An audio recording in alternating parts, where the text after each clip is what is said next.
Hello, welcome you all NEET JENPAS ANM GNM aspirants প্রত্যেককে welcome আজকের এই ভিডিওটা। দেখ, নেক্সট যে জুন মাসটা তোদের আসতে চলেছে সেই জুন মাসটা কিন্তু খুবই ভাইটাল হতে চলেছে, কারণ জুন মাসের প্রত্যেকটা উইক 7 তারিখ, 14 তারিখ আর 21 তারিখ পরপর তিনটে আমাদের কাছে ভাইটাল এক্সাম রয়েছে।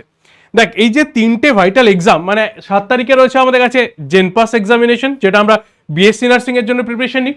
14 তারিখে আমাদের কাছে এএনএম জিএনএম পরীক্ষা রয়েছে, যারা এএনএম জিএনএম এর জন্য ফর্ম ফিল আপ করেছে তাদের জন্য। আর 21 তারিখে আমাদের নিটের পরীক্ষা রয়েছে। তাহলে পরপর যে তিনটে সানডে রয়েছে সেই তিনটে সানডেতে কিন্তু খুবই ভাইটাল আমাদের তিনখানা পরীক্ষা হতে চলেছে, যে তিনটে এক্সামিনেশনের জন্য একটা স্টুডেন্ট সারা বছর ধরে প্রিপারেশন নেয়। তো আজকের এই যে ভিডিওটা রয়েছে সেই ভিডিওটাতে তোদেরকে মানে একদম ডিটেলসে ব্রেকডাউন করে দেবো এই তিনটে পরীক্ষাকে কি করে ইজিলি তোরা নেক্সট মান্থের মধ্যে হ্যান্ডেল করবি। ঠিক আছে, কি করে তিনটে পরীক্ষাতেই এক্সিলেন্ট করা যায়, তিনটে পরীক্ষায় কি করে মাস্টার প্ল্যান একদম তোদের রেডি করে দেবো। তো এই যে তিনটে ডেট রয়েছে, তিনটে ডেটকে নিয়ে আজকের আমাদের ভিডিওটা। Welcome you all to this PW Bangla NEET and JENPAS channel.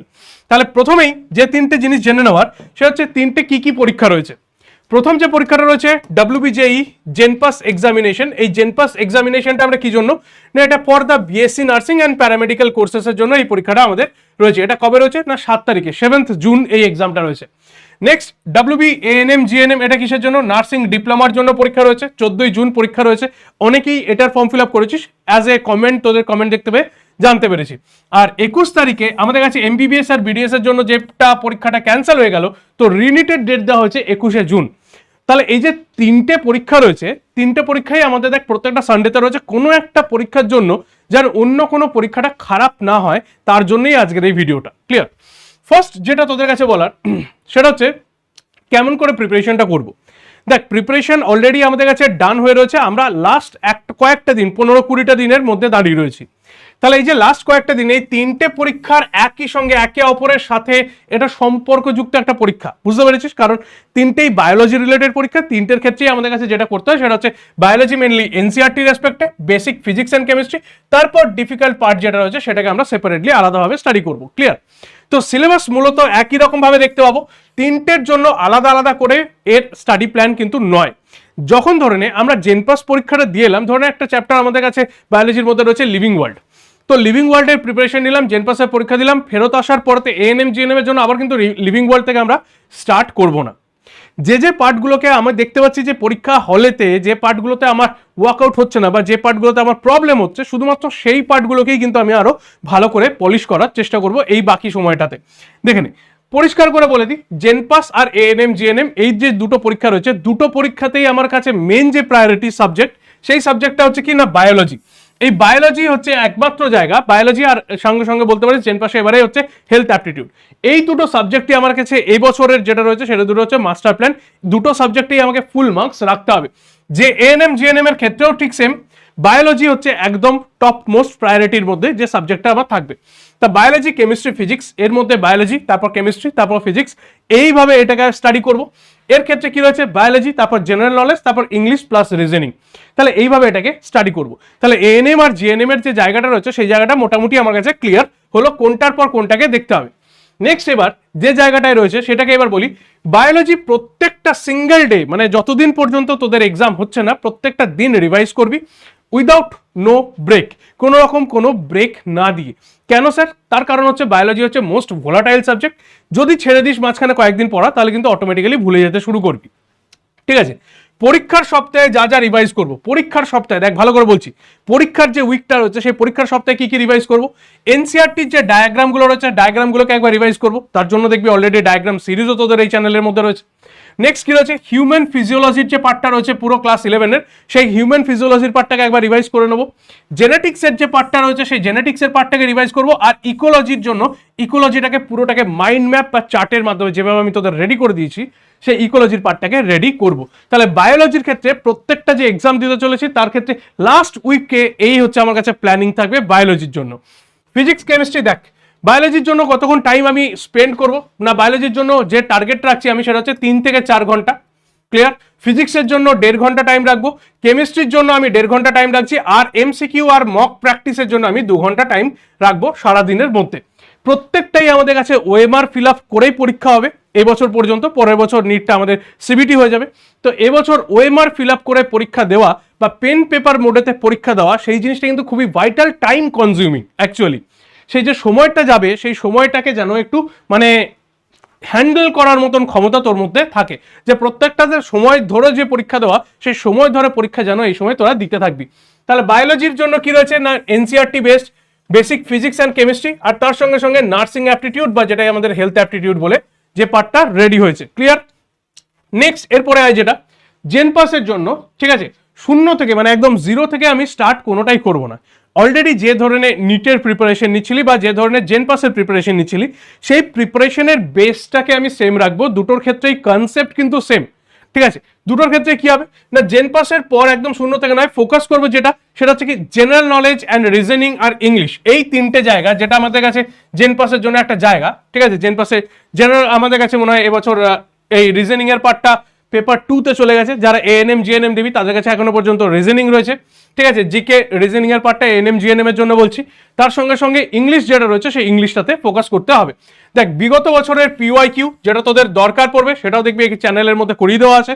তো বিগত বছরের পিওয়াইকিউ সেগুলো একবার ফলো আপ করে নিবি। এর ক্ষেত্রে এএনএম জিএনএম বা জেনপাস পরীক্ষার সাথে নিটের প্রধান যে পার্থক্যটা সেটা হলো কি, এএনএম জিএনএম আর জেনপাস পরীক্ষায় তোকে অল্প সময়ের মধ্যে ম্যাক্সিমাম অ্যান্সার করে আসতে হয়, ঠিক আছে। আর নিটের ক্ষেত্রে তোকে যে টাইমটাই পাবি তার মধ্যে নির্ভুল উত্তর করতে হয়। তাহলে একটাতে ম্যাক্সিমাম অ্যান্সার করার চান্সেস, একটাতে নির্ভুল উত্তর করার জায়গা আমাদের তৈরি করতে হবে। নেক্সট কি কি করব কি কি করব না, এই সময় যেটা করবো সেটা হচ্ছে NCERT line by line study করবো। এনসিআরটিটাকে টোটালি দেখবো, ফর্মুলা শিট যেগুলো আমাদের কাছে রয়েছে সেগুলোকে রেডি করবো, পিওয়াইকিউ যেগুলো রয়েছে সেগুলোকে স্টাডি করবো, আর ফুল সিলেবাস মক টেস্ট দেওয়া কিন্তু অলরেডি শুরু করে দিতে হবে, ঠিক আছে। যেটা করবো না সেটা হচ্ছে নতুন কোনো চ্যাপ্টার এখন স্টার্ট করা দরকার নেই। অতিরিক্ত কোনো স্ট্র্যাটেজি ভিডিও কেমন করে করব, লম্বা এখন কোনো স্ট্র্যাটেজি ভিডিও দেখার কোনো দরকার নেই। সেটা যদি ক্লাস রিলেটেড হয় তবেই সেটাকে দেখবি, ঠিক আছে। মক টেস্টের যে স্কোর রয়েছে সেই মক টেস্টের স্কোর বন্ধুদের সঙ্গে শেয়ার করতে হবে না।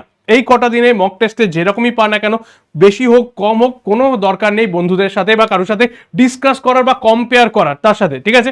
নিজের পরীক্ষা নিজে তোকে দিয়ে আসতে হবে, এই হচ্ছে ব্যাপার। তো আমাদের কাছে কি কি রয়েছে, ফার্স্ট যে উইকটা রয়েছে সেটা তো আমাদের জেন পাসের উইক রয়েছে, ঠিক আছে। জেন পাসের উইকের মধ্যে আমি ওএমআর প্র্যাকটিস করবো আর ইজি কোয়েশ্চেন পেপার হবে। যারা ধরনের নিটের জন্য প্রিপারেশন নিচ্ছিস তাদের কাছে মোটামুটি এটা ইজি লাগবে। তারপর সেকেন্ড উইকে আমাদের কাছে এএনএম জিএনএম রয়েছে, এখানে স্পিড অ্যান্ড অ্যাকুরেসিটাকে আমাকে মেনটেন করতে হবে। আর থার্ড উইকে আমাদের কাছে নিট রয়েছে দ্য আলটিমেট ব্যাটেল, যে আলটিমেট ব্যাটেলটা আমরা মানে সবাই মোটামুটি রেডি হয়ে রয়েছি। এই চ্যানেলে যারা যারা রয়েছে, যারা যারা দেখছিস ভিডিও, তারা মোটামুটি সবাই এই নিটের জন্য আলটিমেটলি রেডি হচ্ছিস। তারপরে উইক 4 যেটা রয়েছে সেই উইক 4-তে তোদের কাছে আর মানে ওই সানডেতে তোদের কোনো এক্সামিনেশন নেই, ঠিক আছে, বোঝা গেল। তাহলে এইভাবে পরপর পরপর এগোচ্ছে আমাদের ব্যাপার ট্যাপার। নেক্সট দেখ পরীক্ষা শেষ হলে, ঠিক আছে, যে কোনো পরীক্ষা, সেটা ফার্স্ট আমি জেন পাস দিলাম বা আমি এএনএম জিএনএম দিলাম বা নিট দিলাম, যে জিনিসগুলো করবি না মাঝে মানে পরীক্ষা শেষ হলে পেপার যদি খুব খারাপ হয়, ধর জেন পাসের পেপার খুব একটা ভালো হয়নি, তো সেইটার জন্য পরের বারের রবিবারের পরীক্ষাটা কি হবে সেই ফোকাসটা যেন হারিয়ে ফেলবি না। কারণ নেক্সট সানডেই তোদের আবার একটা অপরচুনিটি আসছে, সেটা হচ্ছে এএনএম জিএনএম এর পরীক্ষা। তো এএনএম জিএনএম এর যে পরীক্ষাটা রয়েছে সেই পরীক্ষাটা যেন এখান থেকে ফোকাস থেকে না চলে যায়। একটা পরীক্ষা খারাপ হচ্ছে, নেক্সট আমার কাছে আরেকটা অপরচুনিটি রয়েছে। তো কি হবে, পরীক্ষা শেষ হওয়ার ফলে মাত্র 20 মিনিট টাইম নিবি নিজের যে টোটাল ভুলগুলো রয়েছে বা যাই হোক না কেন সেটা অ্যানালাইসিস করার জন্য, দ্যাটস ইট। তারপরে কিন্তু তোকে নেক্সটের টার্গেটের জন্য তোকে শিফট করতে হবে, ঠিক আছে। নেক্সট টার্গেটের জন্য তোদের শিফট করতে হবে। মানে বুঝতেই পারছিস যে জুন মাসটা যেতে চলেছে, সেই জুন মাসটার মধ্যে কিন্তু তোদেরকে এবার একটু সিরিয়াসলি প্রত্যেকটা জিনিসকে ভাবনা চিন্তা করতে হবে, একটু ম্যাচিওরলি প্রত্যেকটা ডিসিশনকে নিতে হবে। ম্যাচিওরলি তোরা একটু বড় হয়ে গেছিস ভেবে নিয়ে, ঠিক আছে, যদিও ছোট ছোট আছিস ভাই বোনের মতো, তারা একটু বড় হয়ে গেছিস ভেবে নিই ম্যাচিওরলি জায়গাগুলোকে একটু হ্যান্ডেল করার চেষ্টা করবি। ক্লিয়ার? বেশ, মেন টার্গেট কোনটা না, সব থেকে বেশি প্রায়োরিটি রাখবো হচ্ছে আমি মানে এনটি এর তরফ থেকে যে নিট এক্সাম হয়ে থাকে, রিনিট বলতে পারিস, সেই রিনিট এক্সামেতে আমি মেন টার্গেট রাখবো। রিনিটের ব্যাকআপ হিসেবে আমি কি রাখবো, জেন পাস আর এএনএম জিএনএম যে পরীক্ষাটা রয়েছে বা জিএনএম যে পরীক্ষাটা রয়েছে সেইটাকে আমি রাখতে পারি প্রায় ব্যাকআপ হিসেবে, ঠিক আছে। ওকে, এএনএম জিএনএম হচ্ছে আমার কাছে লাস্ট অপরচুনিটি, লাস্ট ব্যাকআপ হিসেবে আমি রাখবো। তো প্রায়োরিটি কার জন্য সেট করবো না, প্রায়োরিটি সেট করবো হচ্ছে নিট এক্সামের জন্য। অটোমেটিক্যালি আমার কাছে JENPAS and ANM GNM exam আরামসে বেরিয়ে যাবে, কোনো সমস্যার কিছু নেই। ক্লিয়ার? ওকে, এই স্ট্র্যাটেজিতেই তোদের কাছে এগোতে হবে, বোঝা গেল। এরপরে মানে বুঝতে পারলি যে লাস্ট এই যে কয়েকটা মানে কিছুক্ষণের আমি যে টাইমটা নিলাম সেই টাইমের মধ্যে তোদের কাছে এই কয়েকটা জায়গা বলে দেওয়ার দরকার ছিল, তো সেগুলো বলে দিলাম। নেক্সট এরপরে তোরা কিরকম ধরনের মেটেরিয়াল জেনপাস রিলেটেড চাস বা নিট রিলেটেড চাস আমাকে একটু জানাবি। কি কি রয়েছে, একটা জুন মাসের টাইম টেবিল যদি চাস তাহলে কমেন্ট সেকশনে লিখবি যে জুন মাসের টাইম টেবিল বানিয়ে দিন স্যার, বানিয়ে দেবো। জেনপাস আর নিটের যে কম্বাইন্ড স্টাডি নোট, সেই কম্বাইন্ড স্টাডি নোট বা কম্বাইন্ড যে প্র্যাকটিস, সেই কম্বাইন্ড প্র্যাকটিস কেমনভাবে হতে চলেছে লাস্ট 15 ডেজের মধ্যে ক্র্যাশ প্ল্যান, এর মধ্যে কোনটা তোদের লাগবে ডেফিনেটলি কমেন্ট সেকশনে জানাবি। তো কমেন্ট সেকশন ওপেন রয়েছে তোদের জন্য। ব্যাস তাহলে এই যে যে প্ল্যানগুলো বললাম যে নেক্সট মান্থের জন্য জুন মাসের যে প্ল্যানিংগুলো, সেই প্ল্যানিংগুলোকে যেন খুব থরলি এক্সিকিউট করবি, দ্যাটস ইট। আর 3টে এক্সামকে ক্র্যাক করায় 3টে এক্সামে তো লাইফ সেট হয়ে যাবে, মোটামুটি একটা গোল্ডেন টিকিটস বলতে পারিস যে মানে মেডিকেল ফিল্ডে আসার জন্য 3টে এক্সামই খুবই ভালো। 3টে এক্সামই তোকে একটা গোল্ডেন টিকিটস দেবে মেডিকেল এক্সামিনেশনে বা মেডিকেল ফিল্ডে আসার জন্য, একটা ভালো ইউনিভার্সিটি বা কলেজে ভর্তি হওয়ার জন্য। তো all the best for the June months, খুব ভালো করে প্রিপারেশন কর, আর যা হেল্প লাগবে কমেন্ট সেকশনে বলবি, সেটা নিয়ে চলে আসবো আমরা। ওকে, তাহলে আজকে এই পর্যন্তই, দেখা হচ্ছে নেক্সট ভিডিওতে।